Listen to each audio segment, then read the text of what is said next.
तो good evening my dear student. तो आज हमारा है 19th लेक्चर लॉन्ग आंसर के ऊपर। मैंने आपको लास्ट क्लास के अंदर होमवर्क दिया था। आई होप कि आपने होमवर्क कर लिया होगा। और आईबी के अंदर अगर डिस्क्रिप्टिव क्वालिफाई करना है तो डेली होमवर्क करना पड़ेगा, ठीक है।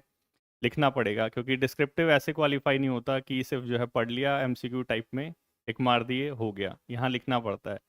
अब जो बच्चे जिन पे बेसिक फाउंडेशन नॉलेज है, उनको लॉन्ग आंसर कैसा लिखना है, क्योंकि बेसिक क्राइटेरिया जो यहाँ पे है वो है आपको नॉलेज तो एटलीस्ट होनी चाहिए लॉन्ग आंसर लिखने के लिए। ऐसे राइटिंग भी हम देखते हैं, कॉम्प्रहेंशन भी हम देखते हैं। 19th हमारी क्लास है। अगर आप फर्स्ट क्लास से जुड़े हैं तो फर्स्ट क्लास जाके देखिए, वहाँ से आपको थोड़ा सीक्वेंस समझ आने लगेगा। 2-3 क्लासों में आप यूज टू हो जाएंगे। जो होमवर्क देता हूँ वो करिए, तो आपकी writing skill through out practice जब करेंगे तो वो इम्प्रूव हो जाएगी, राइट। तो मैंने लास्ट क्लास में आपको जो है एक लॉन्ग आंसर का जो है होमवर्क दिया था। लास्ट क्लास में हमने, याद होगा, एसए करा था पीवाई क्यू का। लॉन्ग आंसर पीवाई क्यू और एसए राइटिंग में थोड़ा सा डिफरेंस होता है, उसको भी थोड़ा आज समझ लेंगे, क्योंकि कई बच्चे अभी भी कंफ्यूज हैं कि लॉन्ग आंसर और एसए राइटिंग कैसे लिखते हैं। शायद एक ही तरीका है लिखने का, लेकिन लॉन्ग आंसर थोड़ा सा डिफरेंट है। थोड़ा सा आप कह सकते हैं कि ईजी पड़ता है लॉन्ग आंसर। क्यों? क्योंकि लॉन्ग आंसर के अंदर हमें बिल्कुल वो जो है पैराग्राफ वाइज राइटिंग जो है नहीं करनी पड़ती। तो अपना डिस्कशन स्टार्ट करते हैं। Very good evening Arun, Ravi Mohan. चलो ठीक है। ये वन बुकलेट अगर आपने नहीं नहीं डाउनलोड करी है तो इसको डाउनलोड कर लीजिए। ये हमारे टेलीग्राम ग्रुप में है। टेलीग्राम ग्रुप का लिंक जो है वो हमारी वीडियो के डिस्क्रिप्शन के अंदर दे रखा है। ठीक है। तो वन बुकलेट में हम लॉन्ग आंसर इससे कर रहे हैं, क्योंकि लॉन्ग आंसर हमने मोरलेस जो पहले करे हैं वो करे हैं अपने पीवाईक्यू से, पीवाईक्यू के टॉपिक से। तो अब यहाँ से हम करेंगे अपना लॉन्ग आंसर। ये कुछ मैंने मॉक टेस्ट दे रखे हैं। आगे बढ़ने से पहले आप जब इस बुकलेट को डाउनलोड करेंगे, डाउनलोड करने के बाद प्रिंट करेंगे, आशा करता हूँ बहुत बहुत सारे बच्चे जो है ऐसे कर भी रहे हैं, क्योंकि सारे इसके अंदर जो टेस्ट हैं आपके आईबी से रिलेटेड दे रखे हैं। तो सबसे पहले ये जो 3 स्टार्टिंग के दिख रहे हैं आपको यहाँ पे, first guidance on essay writing. ठीक है, इसको थोड़ा सा पढ़ लेना। पढ़ लोगे तो आपको पता चलेगा कि एसे राइटिंग जो है लिखते कैसे हैं। थोड़ी सी आपकी जो है नॉलेज बढ़ेगी यहाँ पे। सेकंड यहाँ पे दे रखा है कॉम्प्रहेंशन के बारे में। कई बच्चे जो है स्कूल की तरह अभी भी कॉम्प्रहेंशन करते हैं, बहुत सारा टाइम वेस्ट कर देते हैं। 60 मिनट है अपने पास। कितने मिनट है? 60 मिनट। 60 मिनट में जादू दिखाना है। कैसे दिखाओगे? जब ये सारी चीजें, सारी चीजों के साथ जो है आप यूज टू हो जाओगे, कि आंख बंद करके भी या रात को भी जगा के आपसे बोले कि लिखना है ऐसे ये सारा डिस्क्रिप्टिव का पेपर, और आप लिख लो, तभी ये सारा चीज होगा, ठीक है। तीसरा हमारा लॉन्ग आंसर जो आज हम करेंगे, इसकी भी गाइडेंस मैंने जो है इस बुकलेट में प्रोवाइड करा रखी है। फ्री ऑफ कॉस्ट हमारे टेलीग्राम ग्रुप पे है, जाके डाउनलोड कर सकते हो, ठीक है, फायदा ही होगा। मॉक टेस्ट 1 ऑलमोस्ट हम कर चुके हैं, इसको देख लेते हैं। ये देखो, ये है हमारा गाइडेंस ऑन एसे राइटिंग। ये थोड़ा थोड़ा देखना है इसको अच्छे से। फिर उसके बाद हमारा ये कॉम्प्रहेंशन के ऊपर, और उसके बाद हमारा इसके ऊपर। ये था हमारा फर्स्ट मॉक टेस्ट। सेम वैसे ही है जैसे अपना आईबी का आता है, उसी पैटर्न पे बना रखा है। सारी चीज़ों को डिस्कस कर रखा है। अगर 18 या 19 जितने ही मॉक है इसके अंदर उसको कर लोगे, तो मैं गारंटी देता हूँ डिस्क्रिप्टिव नहीं रुकेगा। क्यों नहीं रुकेगा? क्योंकि सारी चीज़ तो कवर कर रखी है उसके अंदर। हर एक टॉपिक कवर कर रखा है, नेशनल सिक्योरिटी, एजुकेशन, पॉपुलेशन, सारी चीज़ें अगर लिख लोगे, इंक्लूडिंग इकोनॉमिक्स, ठीक है। तो ये हमने कर लिया था फर्स्ट वाला। फर्स्ट वाले को हम नहीं करेंगे यहाँ पे। ये वाला दोनों लॉन्ग आंसर हमने कर लिए थे। अगर नहीं देखा हो तो वीडियो जो प्लेलिस्ट के अंदर है वहां से जाके देख सकते हो, ठीक है। यूट्यूब में चले जाना, यूट्यूब की प्लेलिस्ट में चले जाना। आईबी के लिए अलग से मैंने डिस्क्रिप्टिव की प्लेलिस्ट बना रखी है, तो उस प्लेलिस्ट के अंदर सारे जो लेक्चर्स हैं हमारे इसी के हैं। उसके बाद मॉक टेस्ट 2। यहाँ से हमारा जो है टॉपिक था, हमारा टॉपिक था लॉन्ग आंसर का ये वाला, ठीक है। मैंने ये वाला दिया था टॉपिक आपको, education in India has expanded access but not necessarily quality. Critically examine the gap in school education and suggest measures for improvement. तो बेसिकली जो एजुकेशन सिस्टम है उसके ऊपर सारा ये टॉपिक है। एजुकेशन सिस्टम के अंदर क्या क्या कमियां हैं और कैसे जो है हम उसको इम्प्रूव कर सकते हैं। बेसिकली ये क्वेश्चन आपसे उस नॉलेज की जो है डिमांड करता है। इतनी बेसिक नॉलेज होनी चाहिए लॉन्ग आंसर लिखने के लिए। अगर इतनी नहीं है तो थोड़ी सी बढ़ाइए। कैसे बढ़ाएंगे? न्यूज़पेपर पढ़िए। न्यूज़पेपर पढ़ने के बाद थोड़ी सी नॉलेज आपकी बढ़ेगी। करंट इवेंट में जो हो रहा है वो सारी चीज़ें नेट पे थोड़ा सर्च मारिए, वो नॉलेज हो जाएगी, ठीक है। उसके बाद चलो अपना लिखना चालू करें। हमारा था ये वाला, ठीक है। ये मैंने आपको दिया था टॉपिक, एजुकेशन वाला।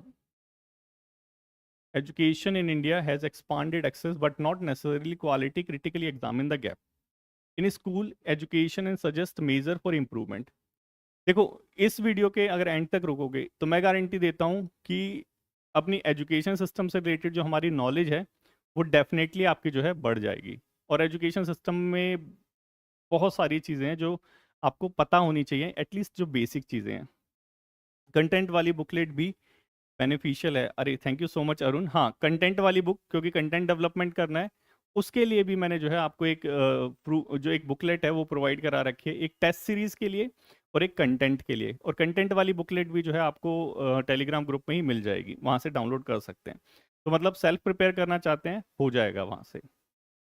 ठीक है अरुण। साहिल, थैंक यू सो मच साहिल। तो चलो आ जाओ, यहाँ पे चलते हैं। ये था हमारा क्या, ये वाला टॉपिक। देखो, लॉन्ग आंसर जब लिखते हैं ना तो थोड़ा सा हमें ध्यान रखना पड़ता है कि हम ऐसे राइटिंग की तरह ना लिख दें। कई बच्चे जिन्होंने बैच ज्वाइन कर रखा है, इवैल्यूएशन करवाते हैं, वो ऐसे राइटिंग की तरह लिख रहे हैं। अरे मैंने बोला यार मेरे ही बच्चे हो तुम और ऐसे कर रहे हो। देखो, यहाँ पे कुछ इंपॉर्टेंट पॉइंट्स हम देखेंगे। इंपॉर्टेंट पॉइंट्स देखेंगे जो किसके लिए इंपॉर्टेंट है। ये इंपॉर्टेंट है हमारे लॉन्ग आंसर के लिए, ठीक है, क्योंकि लॉन्ग आंसर 20 नंबर का है, टोटल 50 नंबर का गेम है। पता ही होगा, आईबी की प्रिपरेशन कर रहे हो, अब सेकंड स्टेज में आने वाले हो और अब जल्दी ही एग्जाम हो जाएंगे। देखो, डिस्क्रिप्टिव और ये जो हमारा होता है टीयर 1, दोनों में बहुत डिफरेंस होता है। जैसे टीयर 1 के लिए आप सालों जो है तैयारी करते रहते हो, करंट अफेयर पढ़ते रहते हो, बुक्स पढ़ते रहते हो, जो स्टैंडर्ड बुक्स है, मैथ की प्रैक्टिस करते रहते हो, उसी का रिजल्ट मिलता है आपको टीयर 1 के नंबरों में, राइट। सिमिलरली डिस्क्रिप्टिव भी वही खेल है। कई बच्चे क्या करते हैं, डिस्क्रिप्टिव के लिए सोचते हैं कि चल लिखना ही तो है, जितना पढ़ रखा है उसी से लिख लेंगे, और उसकी वो प्रैक्टिस नहीं करते। तो प्रैक्टिस यहाँ पे करनी पड़ेगी। डिस्क्रिप्टिव ऑल तो मुश्किल लगता है, मेरे को पता है। कई बच्चे जो है कॉल करके पूछते हैं हमारी टीम से कि डिस्क्रिप्टिव ही जो है मेरे को सबसे ज़्यादा डर लगता है, टीयर 1 में तो मेरे बहुत ज़्यादा नंबर है, तो डिस्क्रिप्टिव क्वालिफाई हो जाएगा। तो देखो, बहुत सारे एग्जाम्पल है हमारे यहाँ पे, जिन बच्चों को लिखना भी नहीं आता था उन बच्चों ने भी क्वालिफाई करा है and they are doing job. तो डिस्क्रिप्टिव इतना बड़ा खेल नहीं है जितना लगता है। बेसिक चीज़ क्या चाहिए, बेसिक चीज़ चाहिए मेरे को कि जो आप सोचते हो वो लिख सकते हो अच्छे से, ठीक है। ये दोनों चीज़ थोड़ी सी चाहिए होती है, और वही चीज़ हम यहाँ पे डेवलप भी कर रहे हैं धीरे धीरे। तो इंपॉर्टेंट पॉइंट्स जो आपको लॉन्ग आंसर के लिए याद रखना है, इसको लिख लेना कहीं पे, ठीक है। पहली चीज़ कि don't use paragraph, paragraphs, paragraphs को मत यूज करो यार इसमें।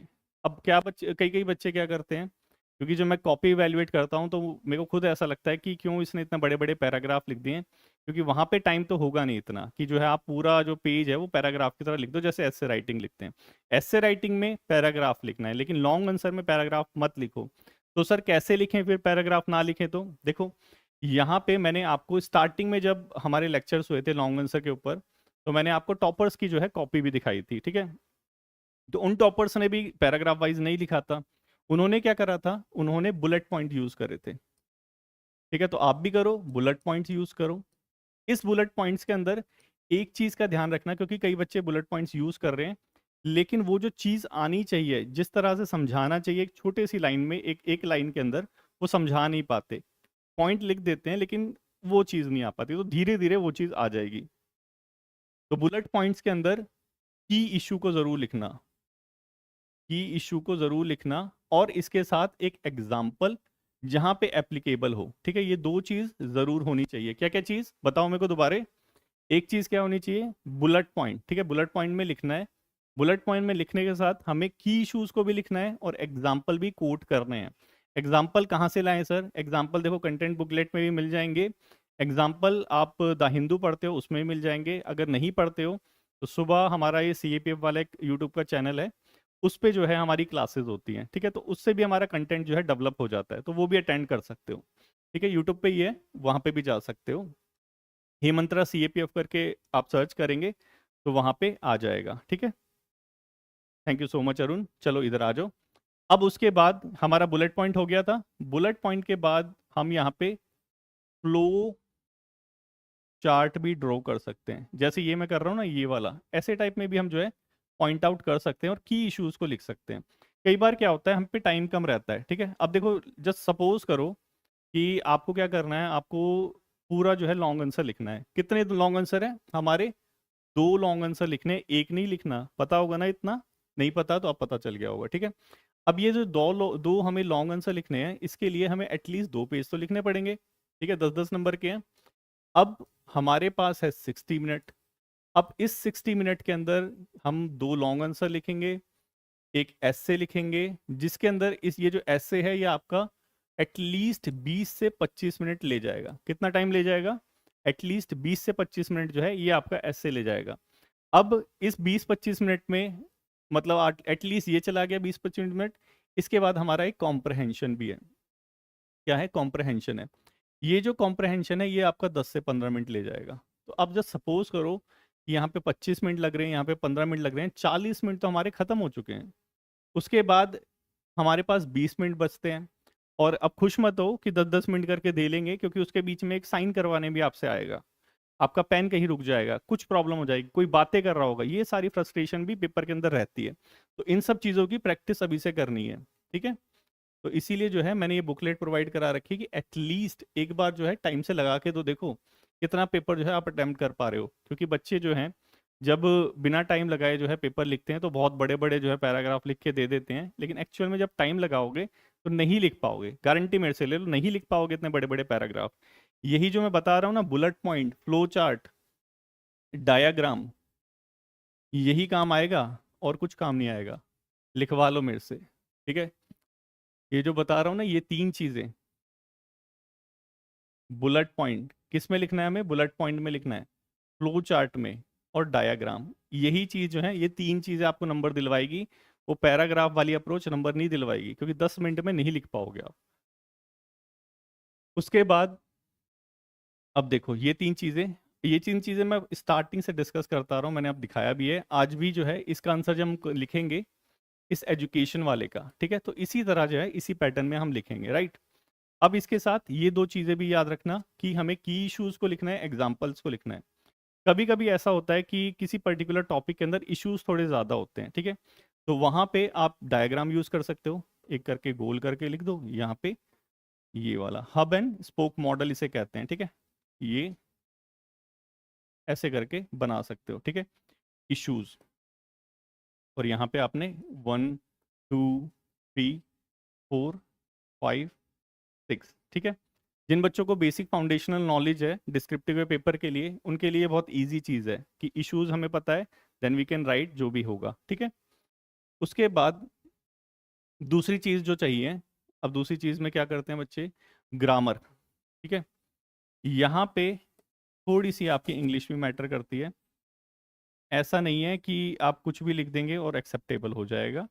तो थोड़ा सेंसिबल सेंसिबल लैंग्वेज का यूज़ कीजिए, क्योंकि सारा खेल लैंग्वेज का है। You are going to work as IB officer, IB ACIO inspector के बराबर होता है, ठीक है। वो जो जॉब करने जा रहे हो तो सेंसिबल लैंग्वेज तो लिखनी पड़ेगी। कई बच्चे थोड़ी सी यहाँ पे जो है उटपटांग सी लैंग्वेज लिख देते हैं, इसलिए मैंने इस वर्ड को यूज़ किया है, सेंसिबल नॉलेज, सेंसिबल लैंग्वेज को थोड़ा सा यूज़ किया करो, ठीक है। ये वाली सेंसिबल लैंग्वेज नहीं यूज़ करोगे तो डेफिनेटली नंबर कम मिलेंगे। 10 नंबर का है, मैक्सिमम नंबर को इसमें ला सकता है, वो ला सकता है 7 से 8, 10 के 10 मत एक्सपेक्ट करो। कोई यहाँ पे नहीं है, कोई नहीं है यहाँ पे इस दुनिया में जो 10 के 10 लिया है इस लॉन्ग आंसर के अंदर, ठीक है। कोई नहीं ला सकता, लेकिन मैक्सिमम 7 से 8 नंबर ला सकते हैं। ये सारी चीज़ें नहीं करोगे तो 3 पे टक जाओगे। किस पे? सिर्फ 3 नंबरों पे। 3 और मैक्सिमम आ गए तो 4। पैराग्राफ लिखो, पैराग्राफ में 4 नंबर से ज़्यादा नहीं आएंगे। आपको ये मॉडल यूज़ करने ही पड़ेंगे, ठीक है। तो चलो अब चलते हैं कैसे इनको, इन मॉडल्स को यूज़ करना है। एस्से के अंदर ये चीज़ें नहीं अब यूज़ करनी। एस्से के लिए ये सारी क्या है, ये एस्से के लिए पॉइजन है। एस्से के अंदर अगर ये यूज़ कर लिया तो एस्से खत्म है, और अगर एस्से की चीज़ें लॉन्ग आंसर के अंदर यूज़ कर ली तो लॉन्ग आंसर खत्म है, ठीक है। तो दोनों चीज़ों के मॉडल अलग अलग हैं, स्टार्टिंग से यही समझा रहा हूँ और अभी भी यही समझाऊंगा, ठीक है, क्योंकि ये एंड तक यही काम आने वाला है हमारे। अब देखो एक चीज़ और जो प्रॉब्लम बच्चे फेस करते हैं, सेंसिबल नॉलेज। सर आपने बोल तो दिया सेंसिबल नॉलेज, लिख तो रहा हूँ सर, सेंसिबल नॉलेज आ नहीं रही, लेकिन ठीक है, प्रॉब्लम है या नहीं है? एग्जैक्टली प्रॉब्लम है ये। कि सर लिख रहा हूँ मैं, जैसे आप बोल रहे हो सेंसिबल नॉलेज ट्राई कर रहा हूँ लिखने की, लेकिन लिखने के बाद जब खुद पढ़ रहा हूँ देन आई फील कि ये जो है सबसे दुनिया का वर्स्ट जो है मैंने लॉन्ग आंसर लिखा है। ऐसा बहुत बच्चे फील करते हैं, मुझे पता है। 33% ज्यादा सर। पासिंग मार्क्स क्या है? 17 नंबर है passing marks, 17 number. Thank you so much CDS, CDS journey, जय हिंद। ठीक है, थैंक यू सो मच। ठीक है, पासिंग नंबर 17 नंबर है रवि मोहन। 17 नंबर चाहिए सिर्फ आपको पास होने के लिए, इससे ज़्यादा नंबर की ज़रूरत नहीं है। लेकिन ये ऐसा नहीं है सिर्फ 17 नंबर को टारगेट करो और बोलो कि चलो पास होने के 17 चाहिए तो मैं सिर्फ 17 का टारगेट करूंगा। 17 का टारगेट मत करो, एटलीस्ट यहाँ पे टारगेट करो 35 से 40 का, और आराम से ये 35 से 40 नंबर आ सकते हैं अगर जो जो बता रहा हूँ वो करते जाओ। ठीक है, फिर उसके बाद इंटरव्यू रह जाएगा, 100 नंबर का होगा। 100 नंबर का हमारा इंटरव्यू होगा। बिलीव मी, बिलीव करो कि अगर यहाँ पे 35 से 40 नंबर जो लाएगा उसके इंटरव्यू में नंबर जो है ऑटोमेटिकली अप हो जाएंगे। क्यों? इंटरव्यू में वो आपसे पूछेंगे फाउंडेशनल क्वेश्चन और उसका आंसर आपको आता नहीं होगा। अगर यहाँ पे नंबर कम आ गए तो इंटरव्यू में चले भी गए और नॉलेज नहीं है तो फिर वहां रह जाओगे। तो यहाँ पे हमें अपनी पर्सनैलिटी को डेवलप करना है। पर्सनैलिटी देखो, कभी सुना है कि बी आर अम्बेडकर जी क्या कहते थे कि शिक्षा जो है वो शेरनी का दूध है, जो पिएगा वो दहाड़ेगा। राइट? तो ये जो इंटरव्यू में दहाड़ने वाली चीज होती है, जो कॉन्फिडेंस आता है, वो किस चीज से आता है? नॉलेज से आता है ना। तो नॉलेज ही तो हम डेवलप कर रहे हैं यहाँ पे। राइट? तो वो चीज। अब तीसरा पॉइंट मैं क्या बता रहा था? तीसरा पॉइंट मैं बता रहा था कि बच्चे बोलते हैं कि सर नॉलेज है, आपके लेक्चर्स देख लिए हमने, जो आपका कोर्स है उससे काफ़ी चीप कोर्स है, देख सकते हो आप भी, और फ्री में भी अवेलेबल है हमारी वेबसाइट पे। ठीक है, एटलीस्ट अराउंड 20% जो कोर्स है वो फ्री में हमारी वेबसाइट पे अवेलेबल है। एक बार देखो, 4-5 लेक्चर देखोगे स्टार्टिंग के टॉपिक की, सो तो जो नॉलेज है वो अच्छी हो जाएगी। अब यहाँ पे जो है नॉलेज अच्छी है बच्चों के पास, सेंसिबल, आप फ्लो चार्ट वगैरह सब में लिखने की ट्राई कर रहे हैं, फिर भी नंबर नहीं आ रहे। सेंसिबल लैंग्वेज आप बोल रहे हैं सर लिखना है, और मैं ट्राई भी कर रहा हूँ, वो बच्चे बोल रहे हैं मैं ट्राई भी कर रहा हूँ सर सेंसिबल लैंग्वेज लिखने का, लेकिन फिर भी जो है जब मैं लिखता हूँ पढ़ता हूँ तो मेरे को लगता है कि कितना घटिया मैंने लिखा है। कई बच्चों ने डायरेक्टली यही मैसेज मेरे को करा है। तो देखो, ये जो राइटिंग है, एक बार सपोज, एक बार देख सोचो एक बार, क्योंकि हम जैसे जैसे बड़े होने लगते हैं ना हमें लगता है कि इम्प्रूवमेंट जो है वो चुटकियों में हो जाती है, लेकिन ऐसा होता नहीं है। जब बच्चे थे क्या होता था? राइटिंग कैसी थी आपकी? लिखना आता था? बिल्कुल नहीं लिखना आता था। पढ़ना आता था? बिल्कुल पढ़ना नहीं आता था। सिमिलरली, और हमारे एजुकेशन सिस्टम में क्या है, हमें रूट लर्निंग प्रमोट करते हैं कि रटवा दो सर और हमारा काम खत्म, समझने वाला हमारी झंझट नहीं है। लेकिन रूट लर्निंग सबसे जो है वर्स्ट लर्निंग, और हमें कभी रूट लर्निंग करवाता नहीं। काफ़ी सारे बच्चे हैं कहते हैं सर ऐसे बना बनाया लिख के दो सर, वो मैं याद कर लूंगा। कहाँ सर, आप लेक्चर पढ़ा रहे हो, इसमें ये समझ तो आता है लेकिन फिर लिख नहीं पाता। देखो, रूट लर्निंग काम कभी नहीं आएगी आपके, स्पेशली जो डिस्क्रिप्टिव या लिखने वाले पेपर हैं। अब ये जो राइटिंग है कैसे इंप्रूव होगी? इसके लिए जो की चीज चाहिए वो चाहिए प्रैक्टिस। ठीक है, जितनी प्रैक्टिस करोगे उतनी ज्यादा जो है आपकी राइटिंग स्किल इंप्रूव होती जाएगी।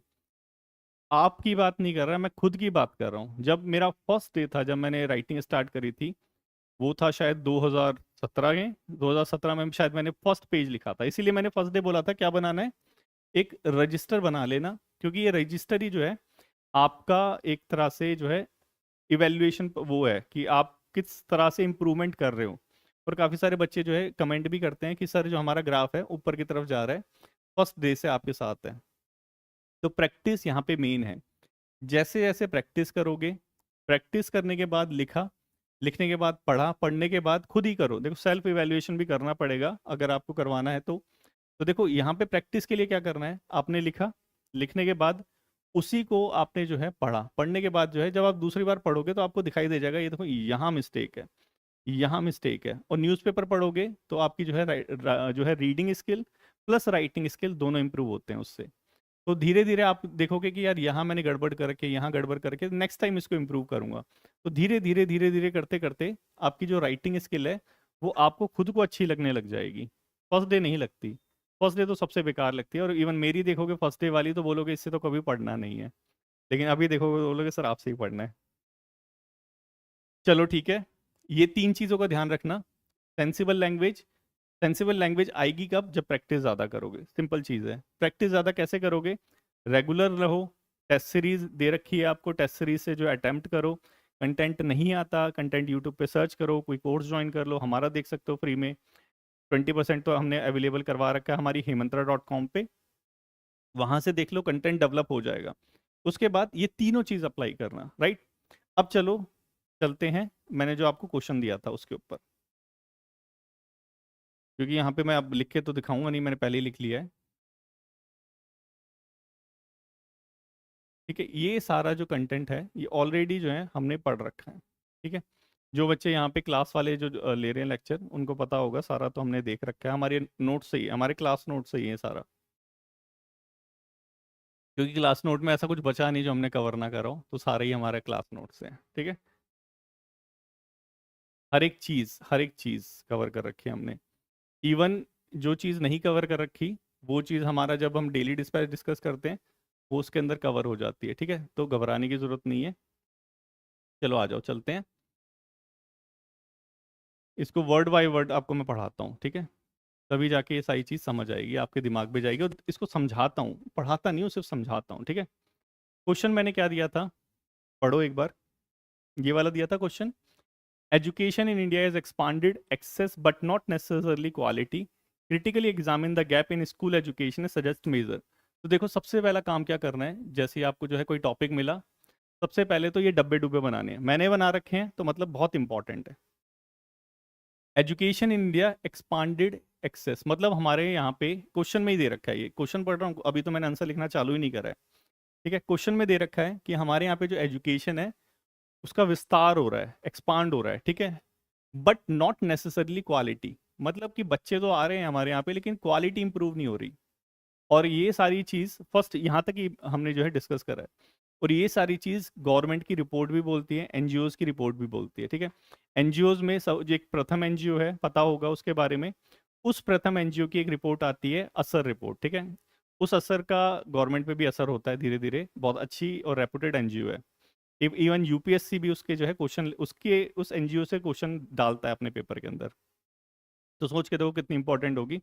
वो हमेशा यही चीज़ बोलता है कि हमारे यहाँ पे जो है 5th क्लास के बच्चों को जो है बुक्स पढ़नी नहीं आती, 2nd क्लास के बच्चों की, ये आपने सुना होगा। ठीक है, तो वही स्टेटमेंट, फर्स्ट स्टेटमेंट बोल रहा है यहाँ पे कि हमारे यहाँ पे जो एजुकेशन है एक्सपांडेड हो रही है, एक्सपांड हो रही है, क्योंकि हमारे यहाँ पे एनरोलमेंट रेशियो जो प्राइमरी का है 98% है, लेकिन क्वालिटी इंप्रूव नहीं हो रही। ठीक है, ये समझ आया। अब सेकंड लाइन पढ़ो, तो यहाँ पे हमें दो चीज़ों पे ध्यान देना है, क्योंकि हमें अपनी नॉलेज को नहीं लिखना, हमें लिखना है जो क्वेश्चन के अंदर पूछा गया है। हमें तो पता नहीं क्या पता है क्या नहीं पता है, लेकिन जो क्वेश्चन में पूछा गया है हमें उसे लिखना है। ठीक है, तो हमने यहाँ पे दो चीज़ों को टारगेट करा। देन क्वेश्चन है हमारा ये, क्रिटिकली एग्जामिन द गैप। हमें क्या करना है कि ये जो गैप आ रहा है इसको क्रिटिकली एग्जामिन करना है। क्रिटिकली मतलब इसके प्लस और माइनस दोनों चीज़ों को देखना है। ठीक है, उसके बाद हमें जो मेजर्स हैं वो सजेस्ट करने हैं।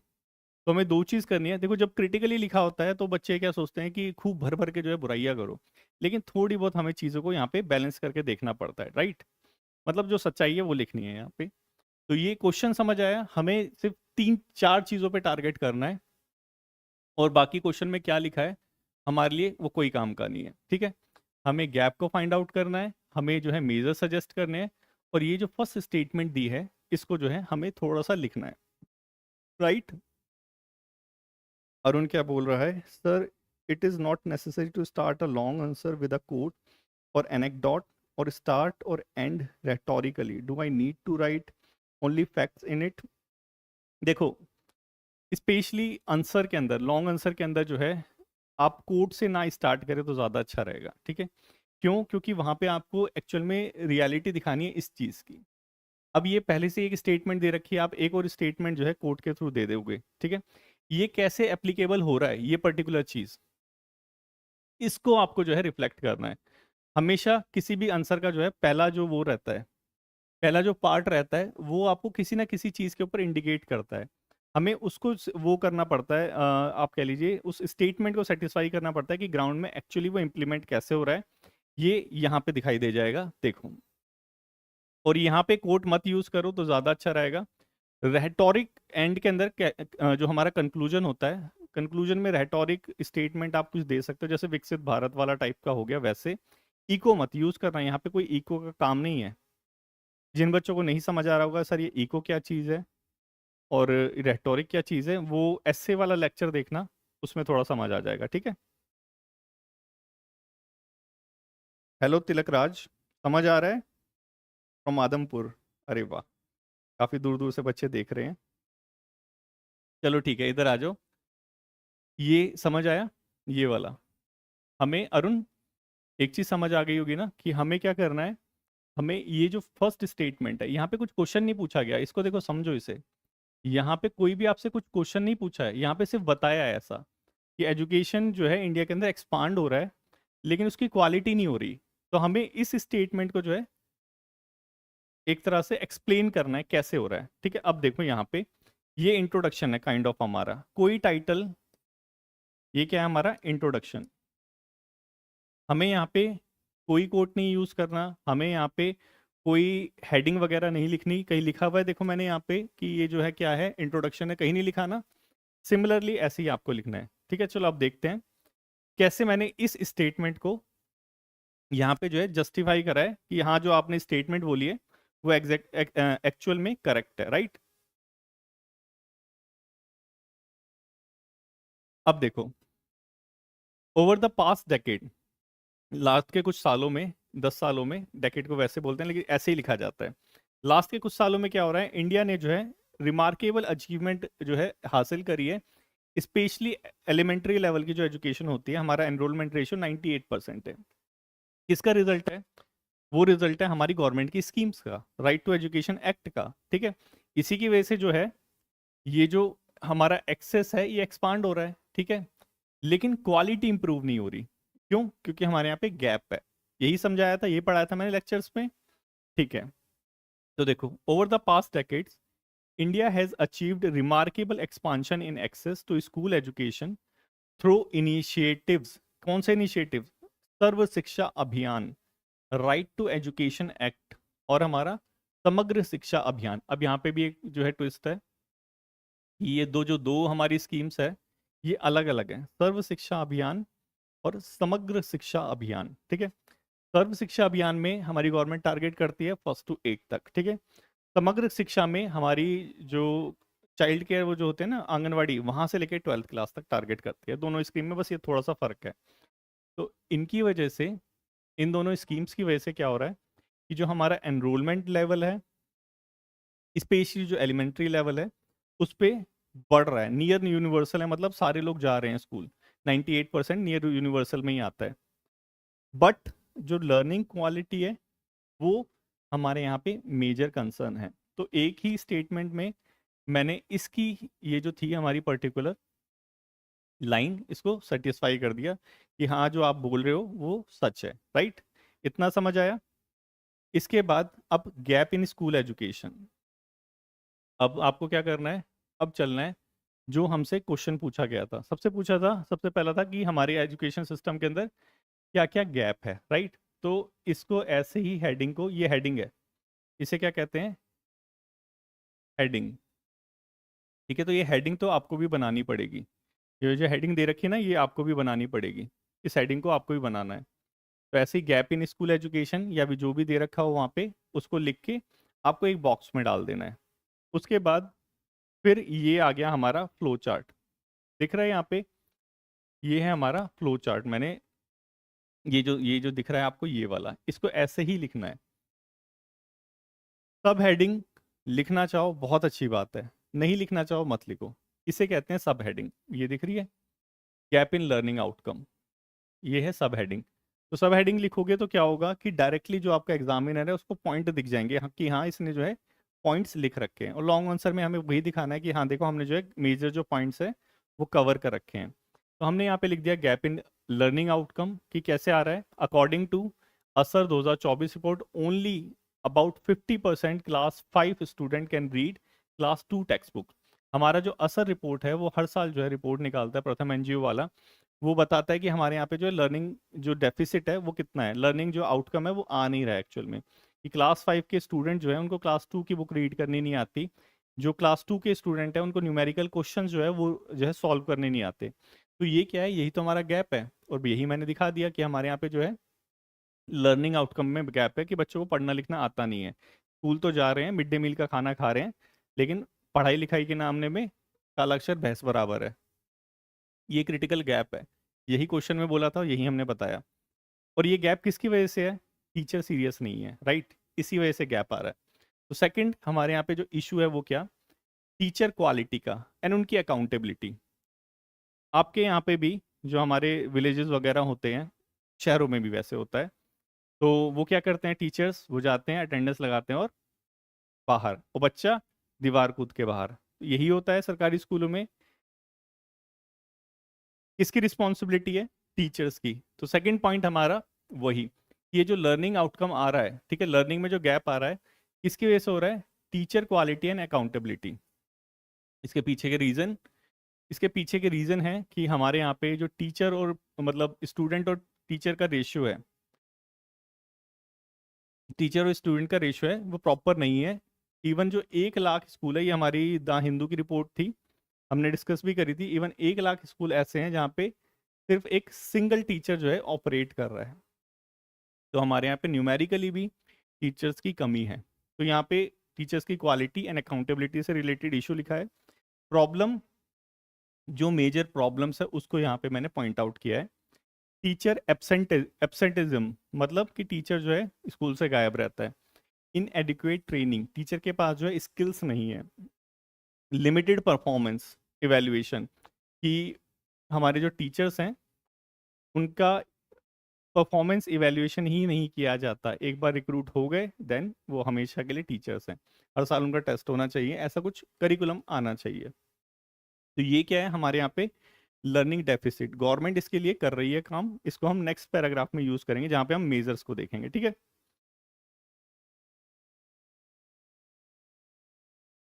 तो चलो, तीसरी चीज, तीसरी हमारी गवर्नमेंट जो है एजुकेशन के ऊपर 2.9% ऑफ अवर जो बजट है वो खर्च करती है। अब उतना पैसा खर्च करेगी तो टीचर्स भी नहीं आएंगे, इसीलिए हमारे यहाँ पे देखा था 1 लाख टीचर्स जो हैं, 1 लाख स्कूल ऐसे हैं जहाँ पे सिंगल टीचर्स जो हैं वो पढ़ा रहे हैं, ट्रेनिंग वगैरह उनकी होती नहीं है, इसलिए जो है लर्निंग डेफिसिट है। और उनके अंदर जो है मोरल एथिक्स जो होनी चाहिए वो भी नहीं है, तो अपना स्कूल से भाग जाते हैं, इसलिए टीचर एब्सेंटिज्म की प्रॉब्लम। ये मेजर चीज़ें हैं जो हमें दिखानी है, जो क्वेश्चन में पूछी हुई थी। तीसरी चीज़, इंफ्रास्ट्रक्चर डेफिसिट। हमारे यहाँ पे प्रॉपर इंफ्रास्ट्रक्चर नहीं है। इवन हमारा जो इकोनॉमिक सर्वे है, ये देखो यहाँ पे मैंने कोट भी कर रखा है, इवन जो हमारा इकोनॉमिक सर्वे है, रेड पेन से लिखता हूँ तो ज़्यादा अच्छे से दिखाई देगा। इवन जो हमारा इकोनॉमिक सर्वे है ये भी पॉइंट आउट करता है कि 2.5% तो स्कूल ऐसे हैं जहाँ पे गर्ल्स के लिए टॉयलेट ही नहीं है, राइट। ये हमारा न्यूज़पेपर भी बहुत अच्छे से दिखाता है, ये हमारा जो है न्यूज़ चैनल भी बहुत अच्छे से दिखाता है, ठीक है। सारी चीज़ें क्लियर है ना अभी तक? ऐसा तो नहीं है कुछ समझ नहीं आ रहा हो? सब चीज़ समझ आ रही होगी। और अभी हमारा कैमरा भी क्लियर चल रहा है, ठीक है। तो ये कुछ मेजर इश्यूज हैं जो हमने देखे इंफ्रास्ट्रक्चर से रिलेटेड, ठीक है। इसी की वजह से जो है हमारे यहाँ पे डेफिसिट है। इससे क्या होता है? जब प्रॉपर इंफ्रास्ट्रक्चर नहीं होगा, गवर्नमेंट स्कूल्स में जो है कंप्यूटर्स नहीं होंगे, इलेक्ट्रिसिटी नहीं होगी, नेट नहीं होंगे, डिजिटल डिवाइड बढ़ेगा। एक प्रॉब्लम ये भी है डिजिटल डिवाइड की, ठीक है। ये सारी चीज़ें हम यहाँ पे लिख भी सकते हैं। नेक्स्ट पॉइंट वही आ गया हमारा, डिजिटल डिवाइड। और ये जो डिजिटल डिवाइड है, डिजिटल डिवाइड कैसे है? देखो, डिवाइड है between the person who have the access and who do not have the access, वो है डिजिटल डिवाइड। लेट्स से गांव में दो लोग रहते हैं और इसका डायरेक्टली रिलेशन जो है इकोनॉमी से भी है, पॉवर्टी। सेम चीज़, एक बच्चा रहता है गांव में, एक बच्चा रहता है शहर के अंदर, ठीक है। इकोनॉमिकली मान लीजिए दोनों एक बराबर है, प्रॉपर्टी वाइज दोनों एक बराबर है, दोनों के पास जो है मोबाइल है, दोनों के पास इंटरनेट है, लेकिन गांव में इंटरनेट प्रॉपरली आता नहीं है, तो उसकी स्टडी कंपैरेटिवली जो शहर वाले की स्टडी है किसकी बेटर होगी? डेफिनेटली शहर वाले की। ये है डिजिटल डिवाइड, राइट। और ये जो डिजिटल डिवाइड है इसका खुलासा हुआ था ड्यूरिंग द पेंडेमिक टाइम। तो pandemic reveal the stark inequality in access of online education. ये हमारी गवर्नमेंट ने प्रमोट तो कर दिया था, लेकिन वो जो इंफ्रास्ट्रक्चरली जो नीड है डिजिटल डिवाइड को दूर करने के लिए, वो एक्चुअल में करी नहीं थी। तो उसकी वजह से जो हमारे रूरल एरिया के और जो हमारी मार्जिनलाइज कम्युनिटी है वो सबसे ज़्यादा जो है इफेक्ट होती है। राइट, समझ आ रहा होगा यहाँ तक कि जो हमारी नॉलेज है उसको कैसे यूज़ करना है। ठीक है, आगे बढ़ें। अब बहुत सारे पॉइंट हैं, हम सारे तो यहाँ पे लिख नहीं सकते, तो लास्ट में एक लाइन के अंदर मेन मेन की चीज़ों को लिख के ख़त्म करो और फिर नेक्स्ट पार्ट में मूव करो। Apart from this, outdated curriculum, ये क्या चीज़ है आउटडेटेड करिकुलम? देखो हमारे इंडिया के अंदर क्या है कि जो एक्चुअल में हमारी मार्केट में जिस चीज़ की डिमांड है वो चीज़ प्रोवाइड ही नहीं कराई जाती। आप अपनी ग्रेजुएशन कीजिए, अपनी मास्टर्स कीजिए and then go to the market, job market की बात कर रहा हूँ, बाहर सामान वाली नहीं। जॉब मार्केट में जाओगे, जॉब नहीं मिलेगी। क्यों? क्योंकि आपके पास वो चीज़ें ही नहीं है जो इंडस्ट्री के अंदर चाहिए होती हैं। क्यों? क्योंकि हमारे जो करिकुलम है वो अपडेटेड नहीं है। तो यही मैंने यहाँ पे लिखा है। वीक मॉनिटरिंग, टीचर्स वाला केस हो गया, और हमारे पास जो डेटा एनालिसिस है उसको हम पॉलिसी मेकिंग के लिए प्रॉपरली यूज नहीं करते, प्लस हमारी जो स्किलिंग है वो पुअर है, वो हमारा असर रिपोर्ट भी दिखा देता है। ये सारी चीज जो है हमारे विकसित भारत का जो सपना है उसको हिंडर करती हैं। यहाँ पे मैंने पहला पॉइंट जो है स्टॉप कर दिया। पहला जो क्वेश्चन यहाँ पे पूछा था ये वाला, एग्जामिन द गैप, हमने गैप को एग्जामिन करा क्रिटिकली। इसके बाद अब आ जाओ मेजर्स के बाद कि क्या क्या जो है हम मेजर्स यूज कर सकते हैं। ठीक है, देखो हमें जो है सबसे पहला मेजर्स क्या होगा, हमें जो क्या करना है, हमें जो लर्निंग है उसको इम्प्रूव करना है। हमें स्कूलिंग को लर्निंग में कन्वर्ट करना है, रोट लर्निंग को फाउंडेशनल लर्निंग पे, क्रिटिकल लर्निंग पे, क्रिटिकल थिंकिंग में जो है कन्वर्ट करना है। तो वो यही वही ये हमारा पहला पॉइंट है। ये कैसे लिखा है? ये हमने पॉइंट वाइज लिखा है। पहला जो था हमने कैसे लिखा था, पहला हमने फ्लो चार्ट के थ्रू लिखा था, ये वाला। Focus must be on foundational literacy and numeracy, हमने देखा था लर्निंग गैप था, तो इस पे हमें फोकस करना चाहिए। और इसके लिए हमारी गवर्नमेंट की एक स्कीम भी है, निपुण Bharat mission, specially for the student of class 1 to 3rd। और हमारी गवर्नमेंट जो है, वेरी गुड अरुण, ये भी सजेशन लिख सकते हैं कि need better assessment and curriculum. देखो हमारी गवर्नमेंट जो है थोड़ी चालाक गवर्नमेंट है। क्या करती है हमारी गवर्नमेंट जो है, उन चीज़ों पे ज़्यादा फोकस करती है जिससे रिलेटेड कोई रिपोर्ट आती है। जैसे हमारी असर रिपोर्ट आती है, अब गवर्नमेंट को अपनी इमेज सुधारनी है, तो गवर्नमेंट ने बोला निपुण भारत जो है उसको लो। जो असर वाला जो है बोलता रहता है बार बार कि क्लास सेकंड के स्टूडेंट को इसकी बुक नहीं पढ़नी आती, उसको इसकी नहीं आती, तो बच्चों पे ही टारगेट करो। तो थैंक्स टू एनजीओ हमारी गवर्नमेंट लेके आ गई निपुण भारत मिशन, उसको हमने इम्प्लीमेंट अच्छे से करना चाहिए, पहला सजेशन। दूसरा सजेशन हमने देखा था टीचर्स वाले, टीचर्स को आता आता कुछ नहीं है, आ जाते हैं स्कूल में स्वेटर बुनते रहते हैं, वो टाइप का। तो हमारी गवर्नमेंट को क्या करना चाहिए, टीचर ट्रेनिंग प्रोवाइड करानी चाहिए, कैपेसिटी बिल्डिंग प्रोवाइड करानी चाहिए। कैसे? हमारी गवर्नमेंट लेके आई है निष्ठा स्कीम। निष्ठा बेसिकली टीचर ट्रेनिंग प्रोग्राम है। उसके बाद कल के पीआईबी में आया था, जो हमारी गवर्नमेंट का जो खुद का जो वो है प्रेस इंफॉर्मेशन ब्यूरो, वो भी छापता रहता है कि क्या क्या चल रहा है। K-12 AI learning framework, K-12 AI learning, ये मैंने डेली डिस्पैच में भी पढ़ाया था कल। K-12 AI लर्निंग फ्रेमवर्क, हमारी गवर्नमेंट अभी क्या प्लान कर रही है, हमारी गवर्नमेंट प्लान कर रही है कि 3rd क्लास से जो बच्चे हैं उनको जो है एआई की नॉलेज देना स्टार्ट कर दें। क्यों? ताकि जो हमारे फ्यूचर की जो वर्क फोर्स है एआई बेस्ड रहेगी टोटली। एआई जो है नीति आयोग भी बोलता है कि अराउंड जो है 2 मिलियन जो जॉब्स हैं अगले 5 साल में डिस्प्लेस कर देगा। और सेम ही नीति आयोग बोलता है कि अराउंड 2030 तक, जो भी 5 साल दूर है, 4 मिलियन नई जॉब आएगी। तो मतलब एआई जो है जॉब क्रिएट करेगा, डबल क्रिएट करेगा, तो उसके लिए हमारी वर्क फोर्स को उसका एआई फ्रेंडली बनना पड़ेगा। तो उसी के लिए हमारा ये वाला प्रोग्राम है। तो हमारी गवर्नमेंट, और उसके लिए टीचर्स को वो ट्रेनिंग प्रोवाइड करा रहे हैं, इसलिए मैंने इस पॉइंट को यहाँ पे ही लिख लिया। ठीक है, तो ये पॉइंट भी यहाँ पे वैलिड है। उसके बाद हमारा जो करिकुलम है आउटडेटेड, उसको जो है रिफॉर्म करना चाहिए। हमारी एकेडमिक और इंडस्ट्री को कोलैब करना चाहिए। कैसे इंप्लीमेंट करें? हमारी जो नेशनल करिकुलम फ्रेमवर्क है 2023 अलाइंड विद NEEP, जो हमारा नेशनल एजुकेशन पॉलिसी 2020 है, उसको फॉर्मली जो है इम्प्लीमेंट करना चाहिए। फोर्थ पॉइंट मैंने यहाँ पे लिख दिया कि भाई इन सब चीज़ों के लिए, ये सारी चीज़ें जो हमने पढ़ी अभी, इन सब चीज़ों के लिए क्या चाहिए? पैसे चाहिए। वो पैसे कैसे आएंगे?